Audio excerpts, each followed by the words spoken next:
ነገር ነው አይደለ? አዎ። ዛሬ እንግዲህ ምሳ የሚያበሉልን እንደተለመደው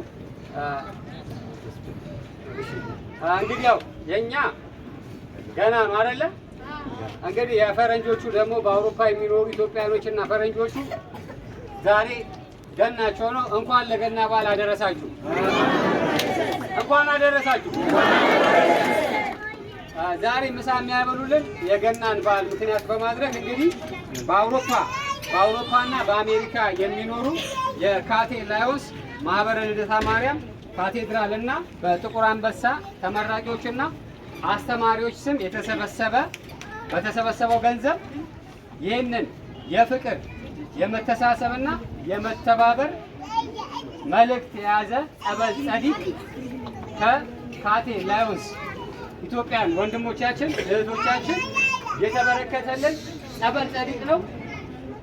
እንግዲህ ያው እነሱ ይሄን አድርገውልናል። እኛ ደግሞ ምላሻችን ምንድን ነው? ምላሻችን ምንድን ነው? እናመስግናቸው።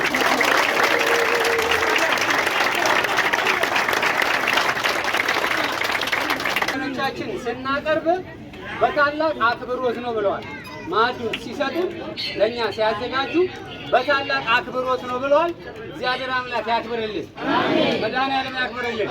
በድጋሚ አመስግኗቸው።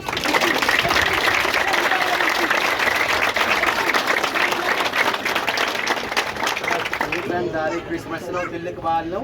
በክሪስማስ ያው የገና በዓላቸውን እያከበሩ ነው። በዛ ስም ዛሬ በካቴ ላይ ምሳ ተዘጋጅቶልናል። ምሳችን እንበላለን። ሁሉም ውጭ ላላችሁት እንኳን አደረሳችሁ። ሜሪ ክሪስማስ ለሁላችሁም። እንግዲህ ደግሞ ቅዳሜም ዝግጅት አለን፣ እሑድም ዝግጅት አለን። እንዳትቀሩ ሁላችሁም። ሌላም ቀን ካለ እንግዲህ የመጣችሁ ቼክ አድርጉ። እሺ፣ እሺ። እሑድ ገብርኤል ነው። የገብርኤል ምሳ ነው።